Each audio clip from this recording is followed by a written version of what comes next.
Welcome to the Fine Print, ladies and gentlemen. My name is Caleb Teskey, and today I am joined by Peter Dionne and Travis Boucher from Defiance Electric out of Enfield, New Hampshire. Gentlemen, it's a pleasure to finally have you on here. Pleasure to be had.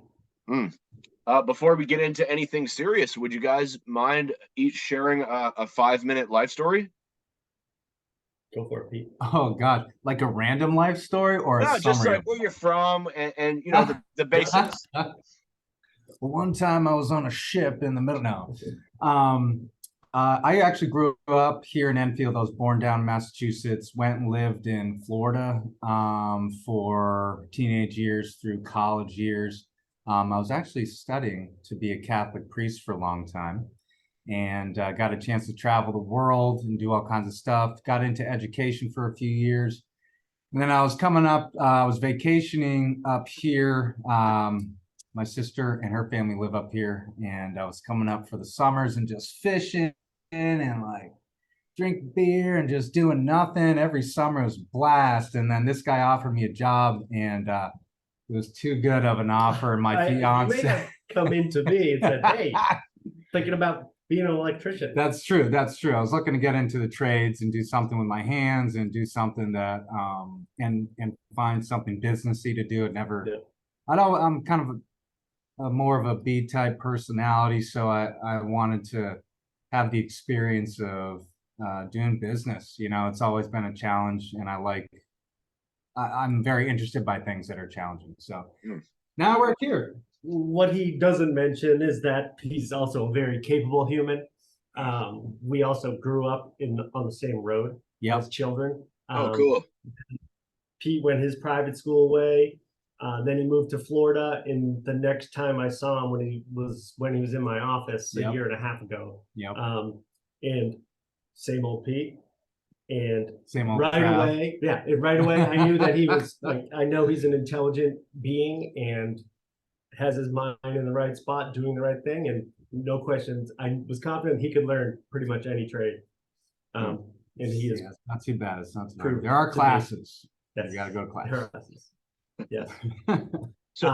Travis Boucher, born and raised in Enfield, New Hampshire, on Mascoma Lake, and went to, I started my career relationship with electricity when I used to work for my dad as an electrician, starting at 15.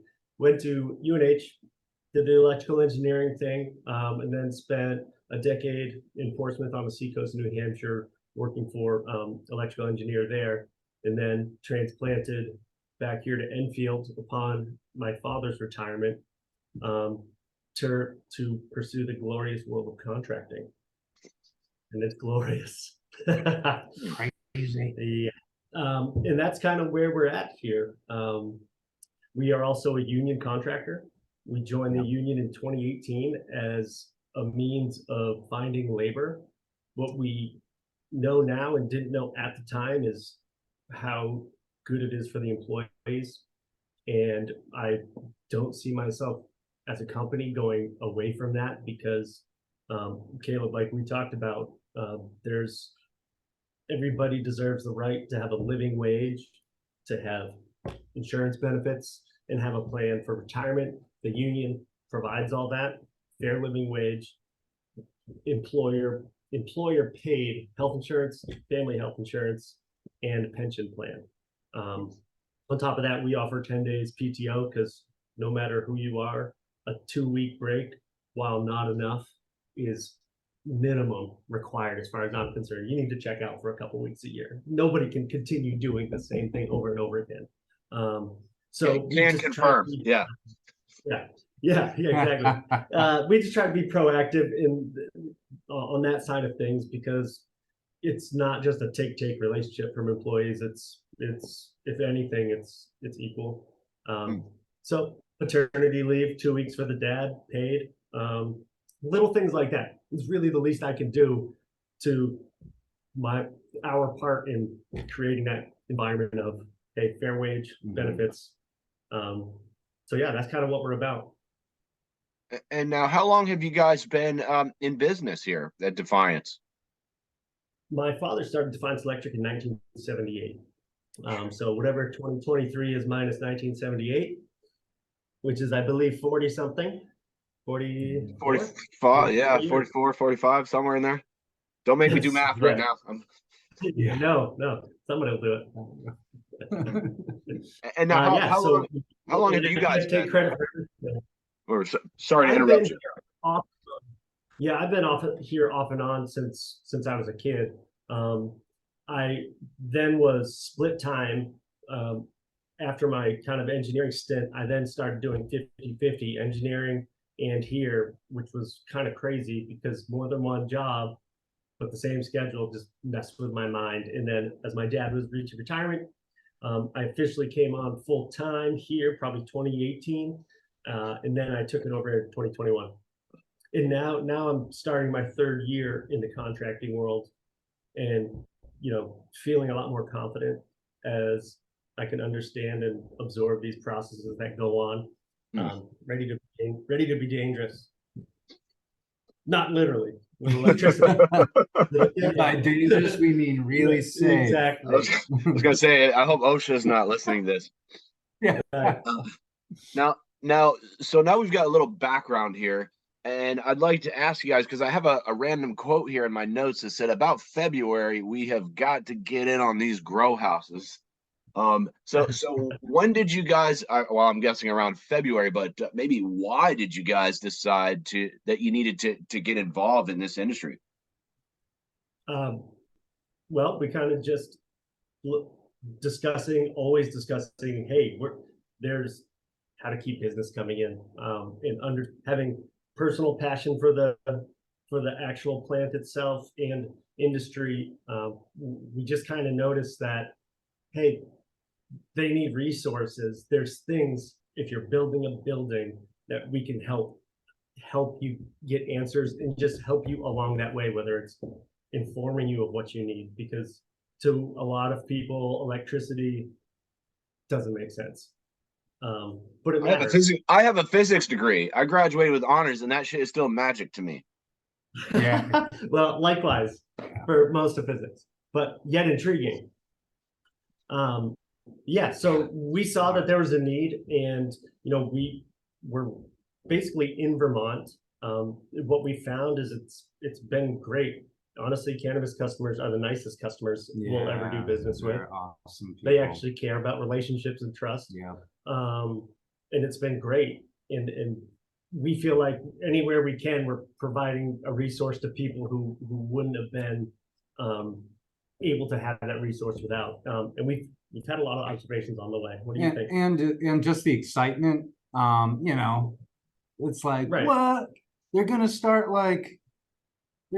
having grow houses in Vermont and retail, and it's just like, well, that's what we do. We build, we're mostly commercial. Right. So, any commercial space, that's the stuff that, is interesting to us. It's like, what they, how they bring the electricity in there and this and that and stuff that, everyone has the geekiness to their careers that it gets you fired up. And so just to have the chance to get into all the systems, the completely different lighting systems, and the other thing is, as a fellow scientist, Caleb, there's a lot of science that goes into growing cannabis, and it's fun to do that with the growers, because he knows some of the plant science, but the rest of us guys, we don't know the plant science, but we do know the electrical science. And so it's really fun to sit at the feet of the growers and hear where they're going, and to jump into that scientific conversation to try to create the best environment for growing cannabis. It's fun. And we take that kind of vision and say, okay, well, here's how that physically translates into copper wire going around your facility and how much energy that's going to consume. It's been very interesting and awesome at the same time.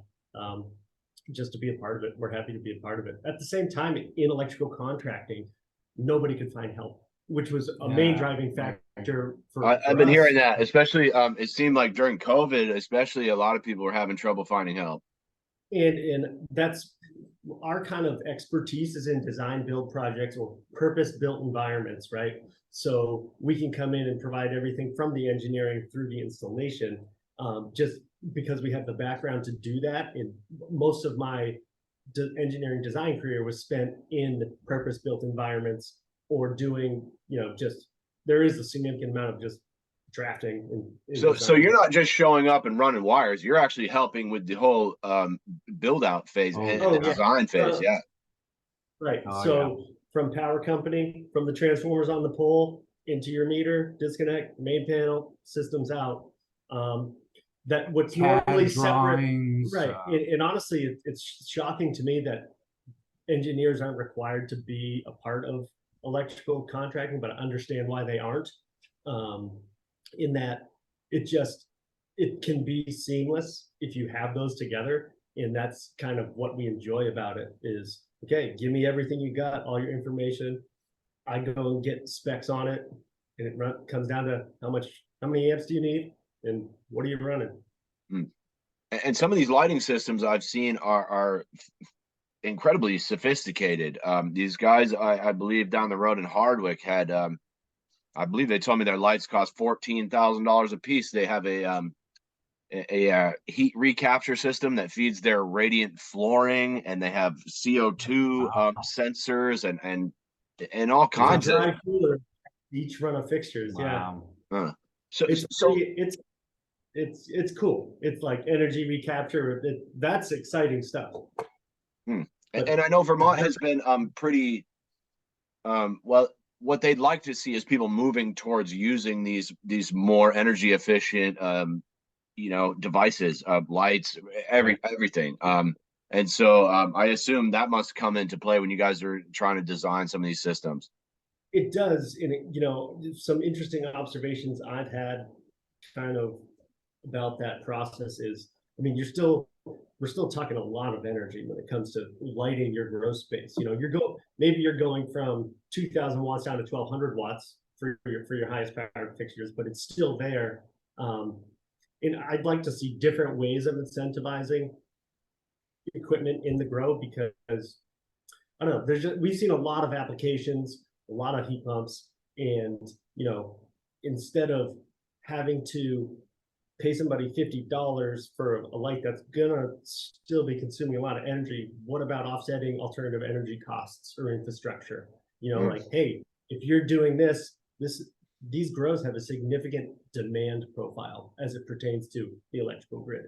Cannabis is a fairly high consumption, operation. Right. So, and how it pertains to that is when I'm doing a load calculation, connected load is everything that says on the nameplate.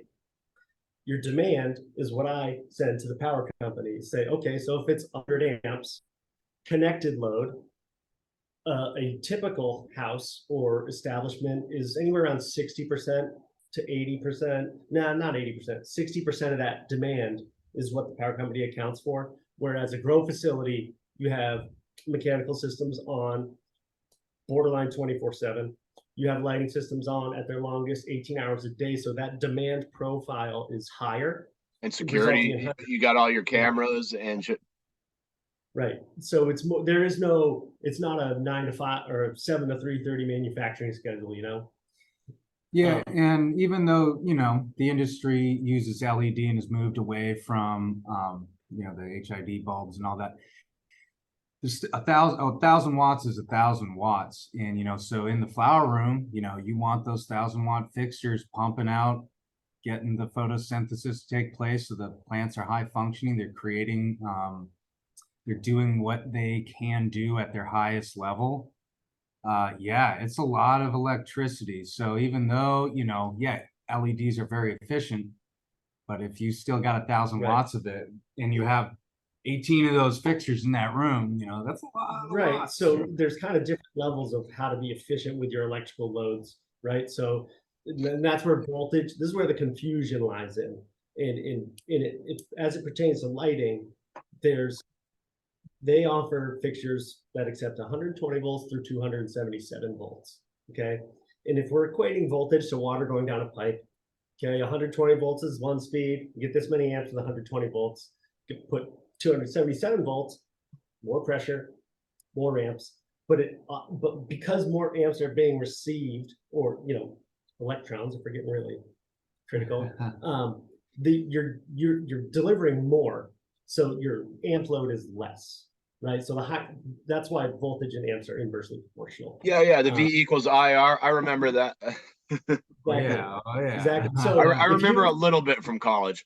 Yeah. So a single phase service means you have two wires, two current carrying conductors coming into your building. If you have a 100 amp service, you can have 100 amps on each wire, right? If you have a 3-phase service, 100 amp, you can have 100 amps on each wire of those three wires. So that's kind of the very high level difference of single phase versus 3-phase. You get an extra leg with another 100 amps there, right?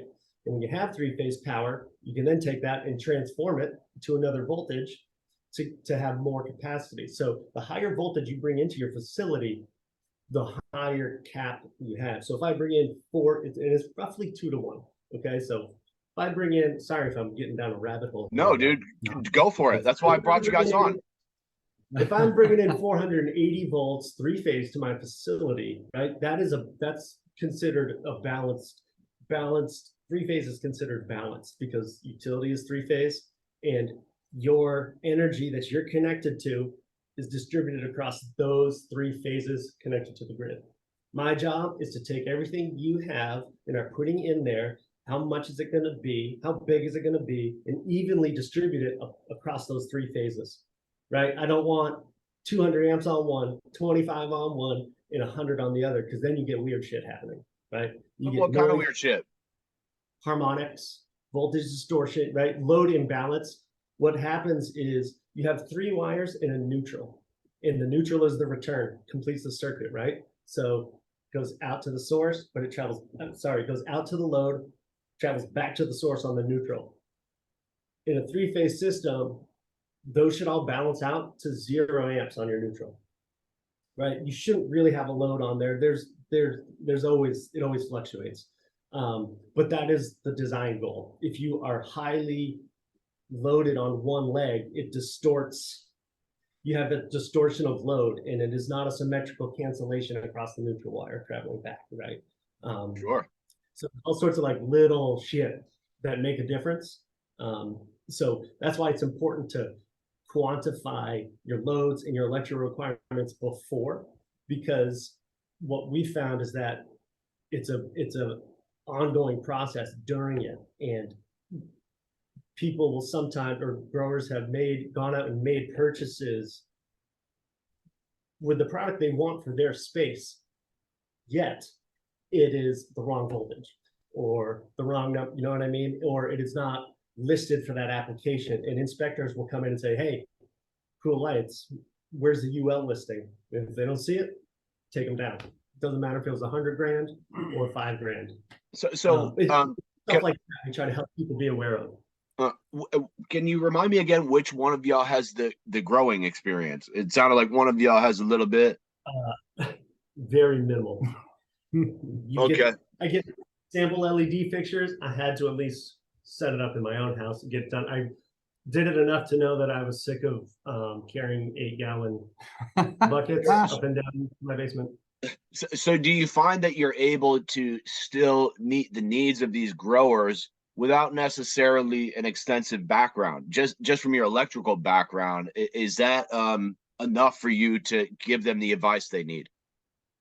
Yes, from an electrical standpoint, because most my electrical experience is spent mostly around getting power to systems like heat pumps and high powered lights and stuff like that. So I already am familiar with the general requirements of essentially a commercial facility.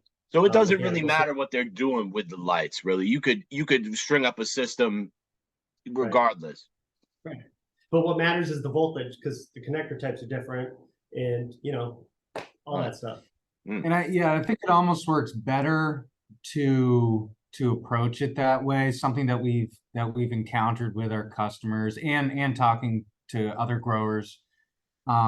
It's tough to decide. It's tough to make those decisions, especially when it's all theoretical. It's all on paper. Maybe you have a couple lights that you were doing in your tent for a while, or whatever grow you had before you got your license.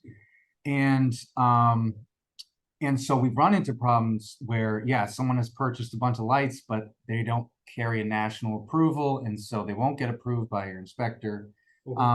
Or maybe swapping out equipment throughout the design process. When you're talking about labels, we should mention UL and ETL. It's got to have either one of those two labels. If you're looking online. Could you tell us what UL and ETL stand for, please? Yep. So UL is what we're more familiar with. Underwriters Laboratory is a national. If you're making a product that's going to market, at least in our world, it must be UL approved and tested. This approval process costs probably 15 grand per product. So this is like the FDA for electronics or something. Exactly. Yeah. And so, and that's a guideline. You know, you have to have protections like that for especially for electricity. But why this industry is a little cowboy right now is you can just buy an LED fixture anywhere. It's DC, you know, it's low voltage. So there are no real, although you may need higher AC input, the actual running voltage of this stuff is very small. Yeah, right. It's been fascinating actually to see the influx of all these fixtures, because when I get specs and I go to try to find like the engineering data, which your typical manufactured fixture will have that because they have to, right? And if it's going to be UL listed, they must have submitted all this, so they have it. There's been occasions where I can't even find how I'm connecting this thing, what the connector type is, no information. But all the way in that's a gradient. Some have no information, some have great information. And there's just a lot of other stuff that surround that too. ETL, I'm actually not engineering testing laboratory. What is that? I'm not sure what the acronym is. That would fit. I believe it's more European. However, that's CE. CE is a no. You can't buy a fixture with just a CE logo and have it pass. The inspector will call you on that. That's a European certification. If you have an inspector. Yeah, cool. I was just curious. That sounded like official abbreviations I thought I should ask about. Yeah. So that's kind of the deal with listings. Ultimately, you just got to make sure it has that. And you'll know every page has either a certification or a listing section that if they have any, they'll put them there. But it's where you find a wet location listed shower fixture. And that's the encouragement we give to any grower, is if you really know your grow and what you want to do, but you don't really know how to connect it all electrically, work with your contractor. Come up with a plan, stick to that plan, because guess what? You can always change it. I think a lot of people, and I would feel the same way, are very fearful about making their grow setup, and then what if it doesn't work? What if I want more of this? What if I think what we've learned over the last year is, hey, make a choice. It's not going to be a bad choice. You've probably done more research than anybody does for any product selection. Yeah, for a bunch of lazy stoners, these guys seem to work fucking really hard. But they could be easier if we got involved like just a little bit before. Yeah. Well, this is one question on my list that I feel like this is a good place to toss it in. I was going to ask you guys what it's like to build a spot from scratch as opposed to trying to retrofit maybe in an old spot. Well, it's kind of two different animals. So we've had situations where we're renovating basements. We're not doing a general construction work, but basements turn tier 1 grows, and we've had fresh, wide open Butler buildings with concrete floors and steel walls to work from. But we have yet to we actually have one current project that we're working on right now that have come, we started having conversations a year before they're going to build this grow. One's a tier 1, one's a tier 3, I think. 3, yeah. But it's just for quantifying costs. And, if you're getting investors informed budgets, the biggest kind of priority item we're seeing is underinformed budgets. You can't electrical is by and far the largest system in your grow. that you need in, you need it efficient, and you need it operational, or else you're kind of dead in the water. Sure. We Especially are, for some of these sophisticated HVAC systems that I've seen. Like, I assume you got to have a pretty sophisticated electrical system backing that up. yes and no. It's for us connecting to them. It's essentially how much power do you need? You know, I'll size the disconnects and stuff on that. But there's a whole. We also do a lot of research into this environment. We have colleagues down in engineers down in Mass that are studying airflow for the state of Massachusetts, and we've been in a lot of conversations with the UVC community about pathogen and airborne pathogen. Yeah, we just got off a call. Disinfection. What we've learned. What is UVC? What does that stand for? Ultraviolet light, UVC, which is the 200 to 280 nanometer range, mostly filtered by the ozone, right? So not a lot of it's what hurts us is UVA and UVB. UVC, however, has been around for over 100 years as a proven effective disinfectant. Proven effective. Yeah. You guys were talking about some kind of fucking Star Wars wand or something. Yeah, you know what I mean. Yes, that's right. Yes. Yeah, the lightsaber. So essentially, it is very potent at destroying at a molecular level DNA, RNA pathogens, powdery mildew, anything airborne, right? And it's widely adopted in the healthcare industry, food industry. right? In the baseline condition of that is, hey, your plants need photosynthesis to do everything they need to do. How efficient they can make that photosynthesis matters. The quality of the air matters. Oh yeah, for sure. The percentage of fresh air intake. The one thing I've noticed the most is that I don't see fresh air intake literally anywhere. So if you're just recirculating stale air, right, you are not the quantity of fresh air intake that plants need. You're not maximizing that. If you have pathogens in the air, right, Pete? They're going to keep circulating. We just had at noon, we had a conversation with these guys, and they are fascinating. Medical doctor researches, peer-reviewed studies, in just not necessarily cannabis, but they also study cannabis, which I'll dive into in a second. To clean the air, plants are healthier. It's the same air you would breathe. It's what are your air changes per hour, right? And I feel the same with like your water inputs. You know, yeah.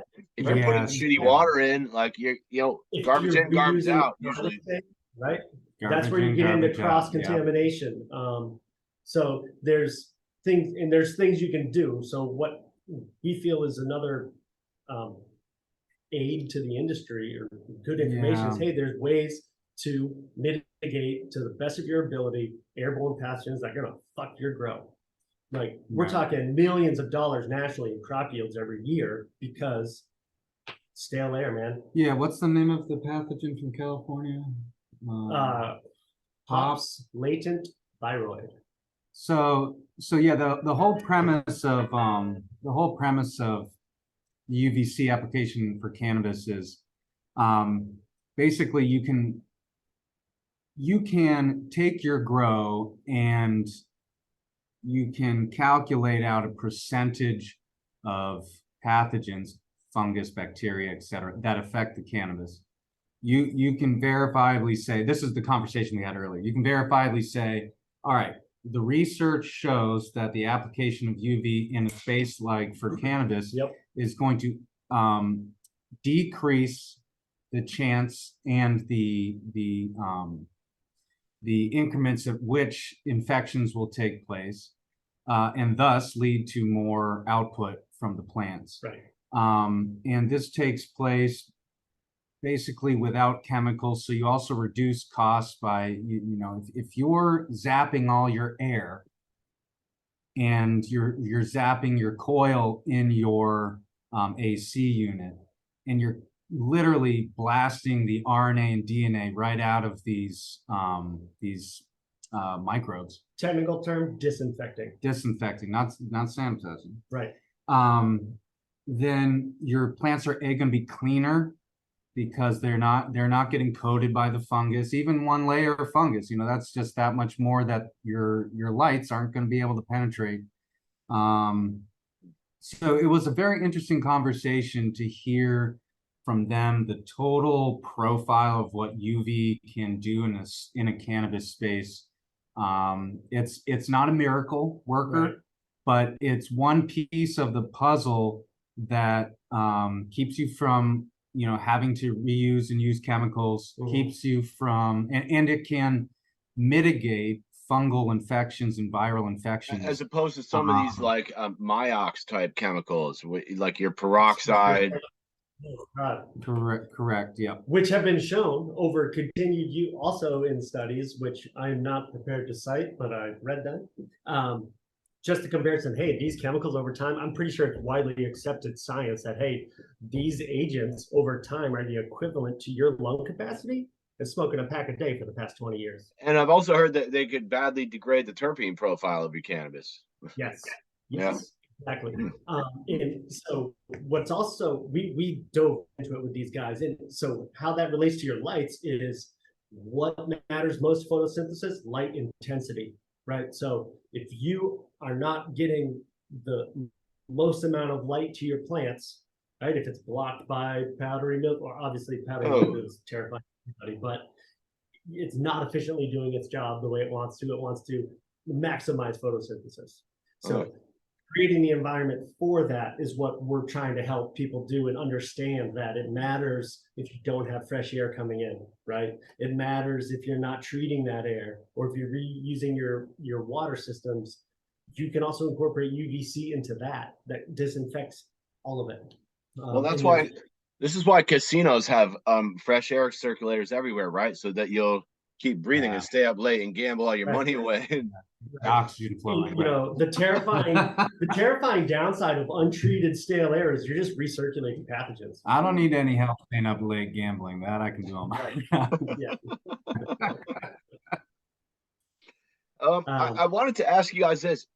Have you guys ever done any sort of collaborations with Efficiency Vermont? We do. We're a partner with Efficiency Vermont, and we do in previous years a lot of lighting projects. We've been converting. We've done a lot of our work has been, hey, here's your old lights. You're going to reduce your energy bill by 50% if you swap these out. Your payback's 3 years with this utility company incentive.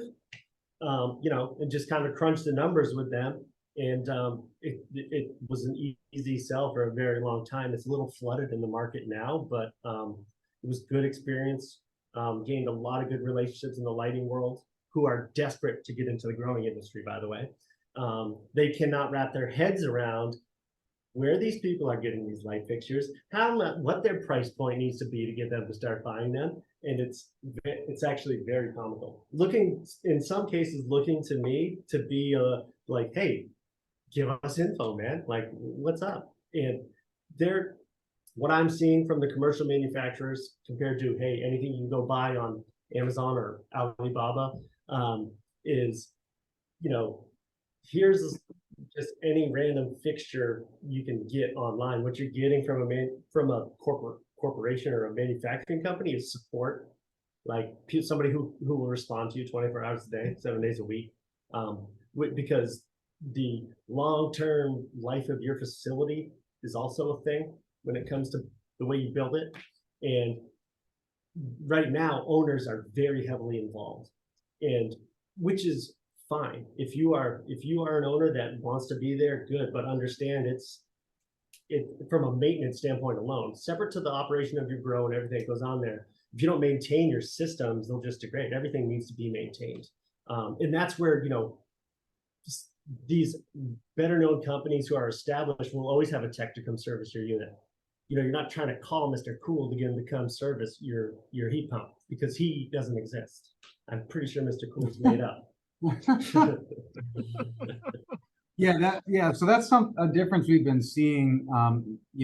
Obviously most commercial buildings have someone full-time who's the head of maintenance, or they have a crew as well. You should. And on top of all the rust and all the dirt and all the little things that go wrong. Yep. And so I think that's going to be a challenge. That's something that we put on our list of stuff to discuss is, you know, there's a whole community and a whole industry of people who, like ourselves, are invested in commercial buildings. And that's what a grow is. It's commercial building. You're manufacturing a product. And I think for the happiness of growers, and especially for the smaller operations where you don't have a team of people, it's just you and your dreams. A lot of people are just bootstrapping this right now. Yeah. So it's very suggestible. It's highly suggested that you should not only have a contractor and an HVAC guy, and that you can rely on not only for your build, but to help you with building maintenance down the road, and to come in and check stuff out once a year. When the squirrels start chewing through your electrical work. Yeah. You know, it really just aids the project moving forward. If anybody's unsure of how to even start with mechanical or electrical, you should find a contractor first, because then right from there, it's an informed there's never, you know, it's unfortunate, but it happens all the time. Like, I have, you changed units. I don't have that information. I have my disconnect size for the wrong size unit in the wrong spot. Like, that's kind of information. Yeah. Sorry to cut you off, but I've been saying this from the beginning, man. Like, when I looked at the control board and the advisory committee, I said, where are all the builders? Where are the electricians? Where are the HVAC guys who are going to need to help build all these facilities out? Those are incredibly important considerations for this exact field here.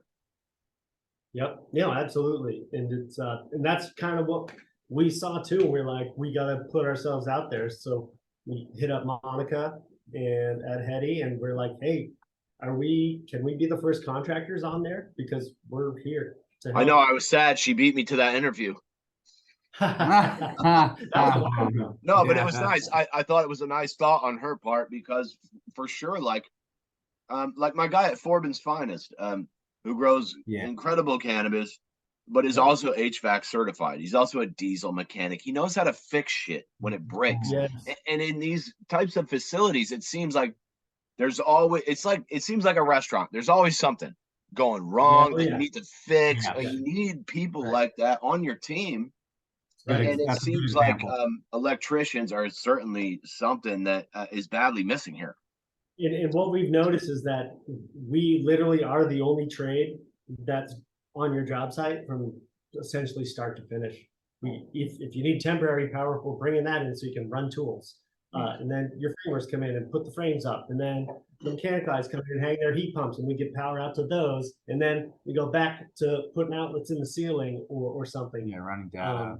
So I've actually yet to have a clean slate of, hey, you should try out this design, right? Everything that we've been involved with now has been, hey, I've done all this already. Here's what I want. And to me, honestly, for lack of a better term, I see a lot of basement grows on steroids. So you haven't been in on the ground floor of a build yet. Is that what you're saying?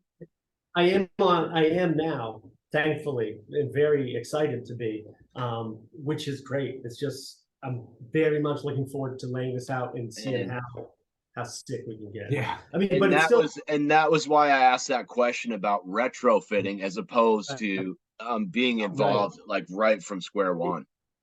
Right. You know, so a lot of this applies into like your electrical costs, installation costs applies directly into how many receptacles you're trying to put in each room. And there's more efficient ways to do it. You know, instead of putting, say, this plug for each light fixture, you know, typically we run a circuit to one fixture, and boom, and then we jump down the line. So instead of mounting 50 boxes, we're mounting 4 boxes and then whipping down to each fixture. You know, that cuts installation time in half. So it's little things like that that can reduce your electrical costs if planned ahead accordingly. Is it true that Vermont is one of the most expensive electrical states in the country? Define electrical and what Well, I interviewed John Rogers a while back, and he was telling me that just some of my friends, especially in the industry, say, "Oh, this is 100% renewable energy," where we get our, like, Washington Electric says that, but he also says it's the most expensive electrical rates in the state, and I'm told that compared to other states, the electrical rates are very higher.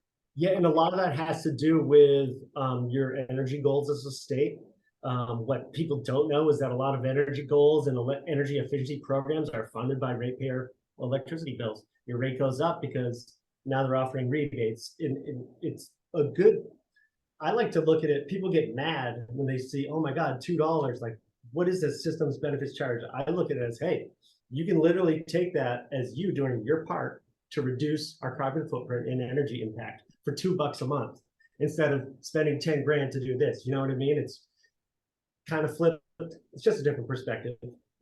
If it was kind of approached, that was a big deal in New Hampshire. They did away with energy efficiency at one point. And then I was going to say, New Hampshire's a different animal.